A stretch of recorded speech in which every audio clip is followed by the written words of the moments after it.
pergi ke pasar naik becak. Halo semuanya, selamat datang kembali di Friday Talk. Kali ini saya Farda, Staf Komunikasi dan Kesekretariatan BPJS Kesehatan Kacang Kebumen, ditemani oleh Pak Saloh, Kepala Bagian Staf Mutu Layanan Kepesertaan. Nah, mungkin Pak Saloh bisa perkenalan dan saya hai dulu kepada teman-teman semuanya. Halo teman-teman semuanya, Iya. saya Salahuddin Nurbiantoro selaku Kepala Bagian Mutu Layanan Kepesertaan Kantor Cabang Kebumen. Pak Saloh di BPJS sudah berapa lama, Pak? Wah, udah lama sih, itu tahun 2001. Saya baru 1 tahun, saya masih bayi. Pak Saloh udah di BPJS. Oke Pak, Pak Saloh ini Kepala Bagian Mutu Layanan dan Kepesertaan. Bagian tersebut melingkupi apa saja sih Pak? Bagian Mutu Layanan Kepesertaan itu pertama meliputi pelayanan tatap muka ya. Tatap muka ada di planner, kemudian ada juga kami ada BPJS keliling. Yang mendekatkan ke customer, berkunjung ke puskesmas, ke desa, kecamatan, atau ke tempat-tempat keramaian. Ketiga, pelayanan tatap muka ada di mall, pelayanan publik. Nah, kita di sini semua kantor cabang Kebumen meliputi 3 kabupaten ya. Kebumen sendiri, Purworejo dan Banjarnegara semuanya sudah ada mau pelayanan publik dan kita sudah ada setiap hari di sana. Oh, setiap hari? Iya, Senin sampai Jumat. Di jam kerja ya, baik yang di Kebumen, Banjarnegara sama Purworejo. Bahkan di Banjarnegara itu semua pelayanan itu kita jadikan satu di mall pelayanan publik. Yang untuk pelayanan, jadi pelayanan untuk kepesertaan, informasi dan sebagainya. Berarti tidak ada perbedaan pelayanan di kantor cabang maupun di mall pelayanan publik itu ya Pak? Itu yang baru pelayanan tatap muka ya.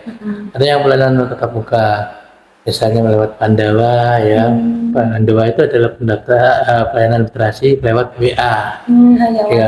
Ya, WhatsApp ya. Terus kemudian ada call center 165 ya. Terus kemudian mobile JKN juga ada di situ, dan semuanya itu juga ada yang terakhir adalah Aman JKN. Oh iya. Ya, itu semuanya itu bertujuan untuk memudahkan pelayanan kepada peserta, bisa mengakses semua ya. Baik ada yang dilakukan dijawab dengan personal petugas kami, ada juga lewat mesin dan sebagainya. Banyak sekali ya Pak fitur layanannya, dan sepertinya yang terbaru ini adalah Aman JKN ya Pak? Dari yang telah disebutkan dari Pandawa, kemudian Car Center, ini yang paling baru Aman JKN ya? Iya. Aman JKN itu apa sih Pak? Aman, ini aman apa ini maksudnya? Ya, Aman adalah anjungan mandiri JKN. Dan itu adalah suatu alat yang kita tempatkan di ruang pelayanan ya dekat dengan security ya, pintu masuk. Nah itu supaya mengurangi antrian di frontliner, kita sediakan anjungan mandiri tadi ya, anjungan itu. Nah, itu kita peserta bisa melakukan cek status kepesertaan ya, kemudian melakukan cek virtual account ya, terus kemudian melakukan tagihan. Ya, terus kemudian info JKN. Nah, info JKN bisa melihat apa yang terima di JKN tersebut, ada layanan rehab, Pandawa dan sebagainya. Terus kemudian di situ di Aman JKN juga ada ini face recognition ya, di situ ada kamera yang mengenalkan wajah, yang mendeteksi wajah, serta supaya tidak ada, terutama di pelayanan administrasi ya, di situ kan ada pemindahan vaskes ya, dan pemindahan rawat inap ya, kelas inap ya. Nah, di situ memastikan memang yang bersangkutan yang memindahkan, jangan sampai nanti suatu ketika ada peserta yang merasa nggak memindahkan vaskes, tapi kan kita ada buktinya ya, melihat Vista itu. Jadi Vista itu datanya sudah terintegrasi ya Pak? Oh, oke. Berarti Aman Anjungan Mandiri. Nah, itu berarti bentuknya seperti ATM kan Pak? Atau bagaimana ya? ATM. Oh ya, jadi untuk teman-teman kalau kalian datang ke kantor BPJS, ketika melihat benda seperti ATM itu namanya aman JKN. Nah, fitur-fiturnya sudah disebutkan tadi, kita bisa cek tagihan ya Pak, cek informasi kepesertaan, kemudian ada informasi mengenai program rehab dan sebagainya gitu ya Pak. Nah, siapa saja sih Pak yang bisa mengakses aman JKN ini? Semua peserta JKN. Baik yang aktif maupun non aktif bisa melihat di situ. Kita bisa melihat pemasukan NIK-nya dan sebagainya, langsung muncul data yang kita butuhkan. Pilih fitur apa misalnya, fitur status peserta ternyata kalau dicek ternyata sebenarnya non aktif lah. Itu biasanya kan nggak perlu. Kalau biasanya ada peserta yang hanya untuk mengecek pesertaannya, terutama PBI ya, tim aktifnya itu harus antri ke frontliner, itu nggak perlu, cukup datanya masuk aja di aman JKN, bisa melihat cek aktif enggaknya. Itu bukan hanya mandi PBI terutama ya, PBI kan kadang-kadang kan ada non aktif waktu yang seperti itu. Terus kemudian mengecek tagihan, itu kalau mandiri cek tagihan itu berapa sih yang kemudian pendaftaran baru lupa VA-nya untuk bayar ke bank atau ke mana, itu bisa dicek di teleponnya. Tapi sekarang kan di Indomaret atau Alfamart kan cukup menunjukkan KTP kan, bisa dari tanpa mengingat VA-nya kan bisa langsung dibayarkan. Iya. Nah, untuk teman-teman nih Pak yang mungkin ada yang masih gaptek begitu Pak, tidak bisa mengoperasikannya, itu bagaimana ya Pak? Nanti bisa dipandu oleh security yang ada di kantor. Oh ya, berarti kalau memang gaptek ya. Iya. Tapi kalau memang itu kan sangat mudah kok, ada tinggal betul aja yang diminta, yang dipilih di fitur itu, langsung informasi yang diinginkan bisa didapat. Sangat cepat dan tidak perlu antri ya Pak? Iya, tidak perlu antri, nunggu waktu tunggu layanan di frontliner ya, terus kemudian mendapatkan layanan sebagainya, itu kan perlu waktu tunggu ya. Itu nggak perlu lagi, langsung. Nah ini teman-teman, aman JKN berfungsi untuk memudahkan seluruh peserta untuk mendapatkan informasi yang kalian butuhkan.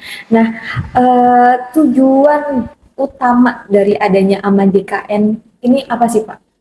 Tujuan utama dari aman JKN itu adalah mengurangi antrian dan mengurangi waktu tunggu antrian, terutama antrian di frontliner. Nah, kita intinya kalau hal-hal yang bisa dilakukan secara mandiri ya, kita sediakan mesin itu semacam ATM ya, dengan mandiri JKN. Nah, keadaan seperti apa yang memungkinkan ketika peserta sudah cek di aman JKN?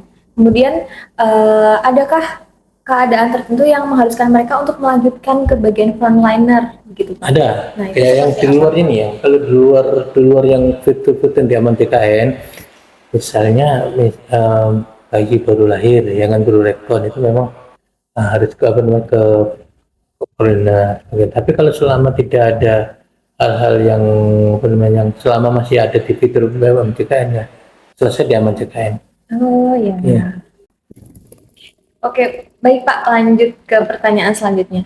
Nah, apakah aman JKN ini hanya ada di kantor cabang saja Pak? Tidak ada di tempat lain seperti MPP atau tempat umum lainnya? Iya, untuk sementara masih di kantor cabang. Di kantor kabupaten masih belum ya, di wilayah kami ya, itu baru di kantor cabang. Kalau di kantor cabang sendiri ada berapa Pak? Ya baru satu. Oh, ada satu. Iya, ya itu memang kita masih di dalam ruangan layanan ya, tidak seperti ATM ya di luar ruang pelayanan ya. Itu memang kedepannya mungkin ada butuh ya suatu aman JKN ini ditaruh di luar layanan supaya bisa diakses di luar jam kerja ya.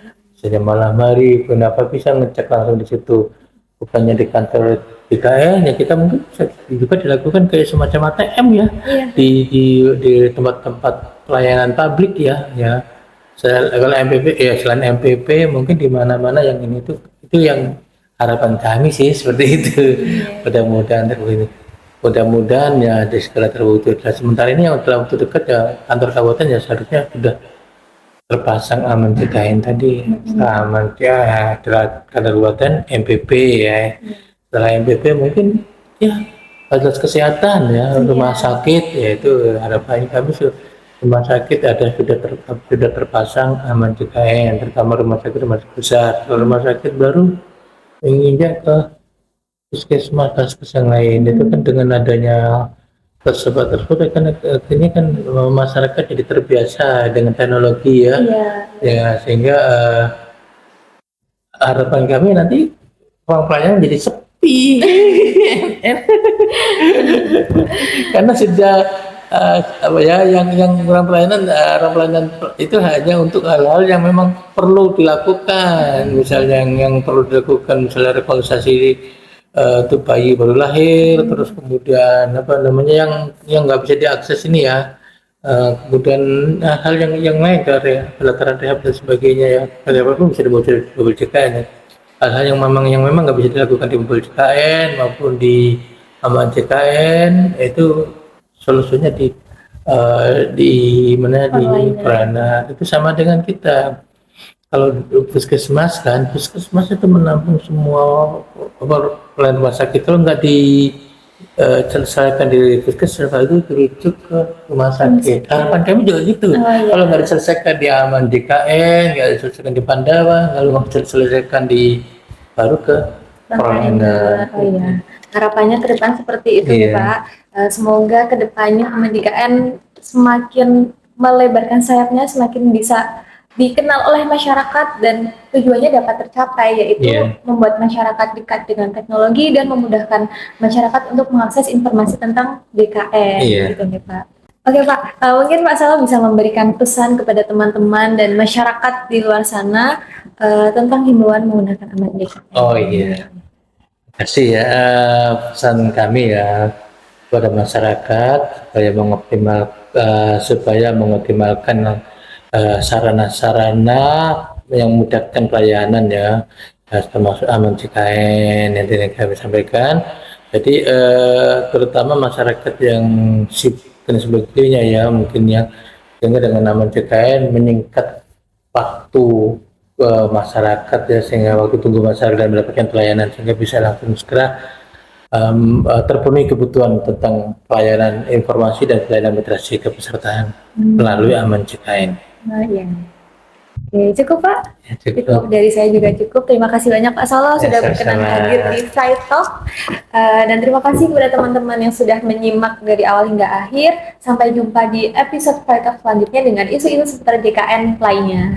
See you. Bye. Terima kasih. See you sama-sama.